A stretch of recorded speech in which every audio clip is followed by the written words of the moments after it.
think one of the reasons for that, well, first of all, there's the biological evolutionary reason, which is I've never called women the weaker sex, but they are the vulnerable sex. And what I mean by that is, in our evolutionary past, women who were giving birth from a very early age were either pregnant most of the time, or they had a child in one arm and they were pregnant with the next one incoming, right? And the nature of human beings is that we rely. I know this sounds counterintuitive, but we actually rely on our intelligence. We actually need, like, the strength of being a human being is to have, like, a sort of a creative, improvisational intelligence. And to do that, we have to have very big heads. And so what happens is we have a very long gestational period.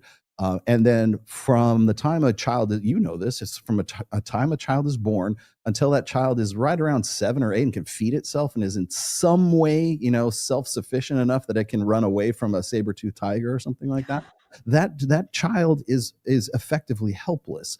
And Yeah. so if you're still pregnant with, and the brother and sister are still coming in, you need that man to be able to protect that family. And you need a guy who can provide, protect, and be parentally invested in his own kids, right? Mhm. So I think one of the things, one of the sort of the deep, sort of the deeper frustrations that women have is we've gone from, we're really, since the time of the sexual revolution, we've have empowered women to come into a traditional, well, traditionally, a conventionally masculine role, and then say, you can do it all, girl. That's why I was just talking about, like, the blank slate there. It's we're all the same. You can be an astronaut and a wife and a mother and learn Hapkido and take down 3 guys at the same time in the Hollywood blockbuster or something Mhm. like that.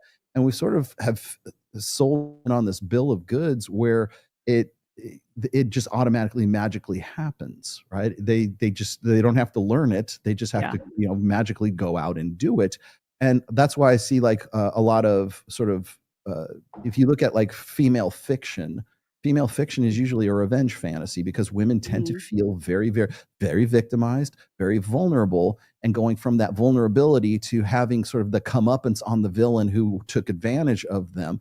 And the fantasy is, like, like in, what do you call it? The Handmaiden's Tale, right? We're being forced to have all these babies that we didn't want to have with people that we Mhm. didn't want to have. And so our revenge fantasy is to bring down the patriarchy and to bring down this whole thing.